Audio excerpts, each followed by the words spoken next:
हनगर जमशेदपुर में संस्थापक जे.एन. टाटा की जयंती पर श्रद्धांजलि दी गई। कंपनी के अधिकारियों ने जे.एन. टाटा की मूर्ति पर माल्यार्पण व पुष्प अर्पित कर उनके प्रति अपनी श्रद्धा को प्रकट किया।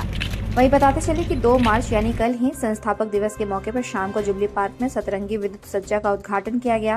वहीं आज कंपनी के अंदर व बाहर जे.एन. टाटा की याद किया गया। इस उपलक्ष्य में शहर के विभिन्न जगहों पर कई इवेंट भी आयोजित किए जा रहे हैं। का कला और संस्कृति के क्षेत्र में काफी सुधार है।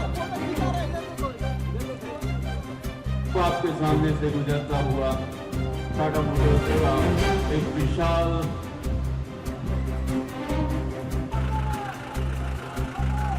हरियाली तल और ये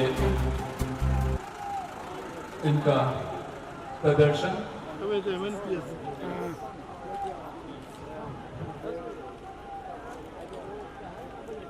वरिष्ठ नागरिक ये ऐसे युवाओं की संस्था है जो रेस्टोरेंट से खाना बचा हुआ खाना लेकर शिक्षा के भी क्षेत्र में इनका योगदान है।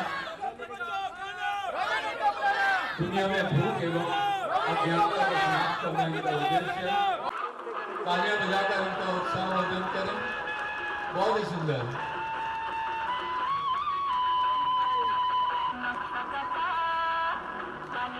और Chhattisgarhi development of a nature trail at the circuit house area and the marine drive, the Bisra Munda Park at Sachi and the Neeti Children's Park and many more. We have also upgraded approximately 4.5 kilometers of roads in the city and improved traffic flow in key areas to make life easier for our citizens. Tomorrow's India is being built today, and Tata Steel, we are honored to play an important role in this journey. Finally, I would like to thank you all once again for your hospitality and warm welcome over the last 2 days.